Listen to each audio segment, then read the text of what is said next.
Hello,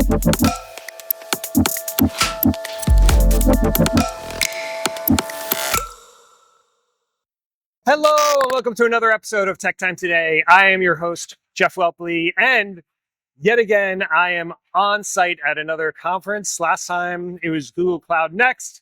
Now it is Google I/O, which is the kind of consumer conference, big consumer conference of the year for Google. Even Googlers will tell you that they don't know what's going to happen like a year down the road or in the long-term future. But going to these conferences, especially Google I/O, you definitely get a good sense of what everybody's been working on, what the current state of things are, and where the kind of, at least, current direction is, where everybody is moving. And I personally find that extremely helpful. Hopefully, with these things that I'm going to talk about today, I'll be able to give you some sense of the things that I found most important from my kind of 2 days here at Google I/O. So the first topic we're going to talk about, modern web guidance. And so the problem here that the Google team is trying to solve, there are a ton of things that have been built for the modern web. That in the Chrome browser for web standards, there are some amazing things that they have been building over the past year, over the past couple years. And it seems like with a lot of the ways that they're doing things now with browsers, they're able to do changes faster and faster and faster. So, which is good. It's great that we get all these great new features. A lot of them are focused on making things that previously you had to build like a huge JavaScript app to do certain web features. Now it's like baked into the browser. So it's all really, really great. But it presents a problem because things are moving so fast and people are relying on AI agents to do coding, and AI agents, the models behind them for all the different frontier model companies are trained on data from a year ago or more. And so it just doesn't have access to what these latest standards are. And so essentially, the code that you're producing from these AI agents are essentially, in terms of the web and the modern web, are really like old. And not necessarily as optimized. And so the Modern Web Guidance Initiative is something that allows AI agents to have like a harness where they are able to better utilize a lot of these modern web standards. My second topic is consumer products at Google. They made a whole bunch of announcements during the keynotes yesterday talking about not just newer versions of models and newer versions of things that had already been out there, but actually new products. So a lot of them are centered around anti-gravity, which is like a big initiative, big series of different products that they have related to coding, agentic coding, and a bunch of different areas. But the interesting thing that I found was that there's a lot of overlap between different products. And I think a lot of it comes down to tech as a whole, because of AI, is moving really fast. And they're trying to service a lot of needs, a lot of different types of people. What this has led to is a situation where you have 2 or 3 different products from the same company, from Google, that sort of do the same thing, but in different ways, and some are better than the other. So like there's a CLI product, Gemini CLI, that was created that was very similar to Claude Code. And now they announced anti-gravity CLI, which is sort of a successor. Like, there's differences in the product and whatever else, but is now a new thing, right? And similarly for development environments, IDEs, there's actually been a bunch of different ones that they've had over the years. But like, just as an example, like Firebase Studio was one that they were focused on for a little while.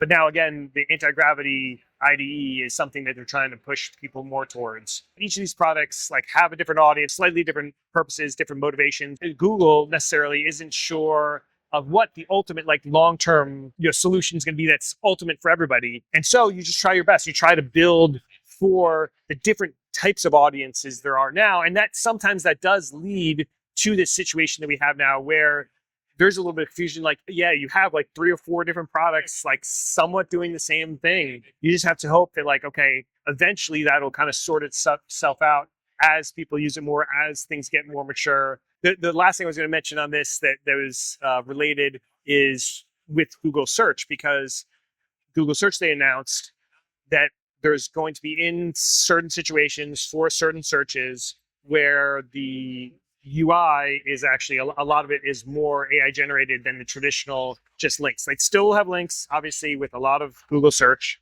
but the sort of difference between the experience in the Gemini app, where you are talking to Gemini and getting that sort of text space back and forth, and the Google search results, it's the line between them, in my mind, and I think a lot of people's minds, is definitely starting to blur. There's definitely a lot of similarities, a lot of crossover, and they are different now. They are still two different products, very different products. They still do have different objectives, different audiences, et cetera, et cetera, et cetera. But it doesn't take a genius to see that potentially these two areas getting closer and closer and closer over time. And what does that mean? I mean, you know what? There's like definitely a whole dedicated Tech Time Today I can do just on that topic alone. So like we'll reserve that for later. But I just wanted to bring that up, and thought it was definitely interesting to just see how all of these products, various products, evolve over time at Google. All right, and the last topic for today is consumer agents. Last month, I was at Google Cloud Next, and the big topic was also agents, but enterprise agents. So they talked about Gemini Enterprise and about how agents can help in the enterprise, in your workplace. At Google I/O, they focus on agents as well, but for consumer agents, for a lot of it. And a couple key areas I want to talk about. One of them is a new product that they announced called Gemini Spark. And the idea with Gemini Spark is that you have an autonomous agent in the background that can perform tasks for you. And the other thing with agents that I want to talk about was WebMCP. So this is a different aspect of it. So, okay, I talked about Spark, where you're telling the agent to do a bunch of stuff. But the other aspect of this is if that concept becomes much more popular, and basically everybody is using these autonomous agents to do stuff on their behalf, what you probably will have is a situation where more and more agents are going through the web to do stuff for you more than you are. Like, it's kind of a pain to like search through all these different websites to like do research for vacations and book a bunch of different stuff. And if, in theory, your personal agent can go and do all those activities, not just the research part of it, but actually book the tickets for you, in theory, your agent will be crawling the web and visiting websites more than you will. And so WebMCP is sort of a way of allowing agents to more optimally interact with other websites. WebMCP basically is something that a website owner can set up to allow agents to interact with the website in a much more direct way. You tell it, just like any other MCP server, what are the tools that you expose? What can the agent actually do on your website? I could spend a very long episode just on this, on the agentic web, and this future where humans are not actually visiting any websites anymore. I do think that it is something that probably not enough people are thinking about. So I do hope that when it comes to the agentic web and giving more capabilities to these consumer agents, there's more and more discussion about how do we simultaneously keep the web strong, make it so that it's a thriving environment, so that me, on the other side of this, as a builder, as somebody who's building products for these agents and other humans to consume, that there's still an incentive system and a system set up where it makes sense that it encourages us to build more, to create more products, create more content. And I'm not sure that that's there yet, but hopefully we will figure it out in the future. That's it for today. There were a whole bunch of stuff I didn't get a chance to talk about, including the fact that Demas on stage casually dropped in there that he thought that AGI was only a few years away. So we'll definitely get into that and a whole bunch of other topics next time on Tech Time Today.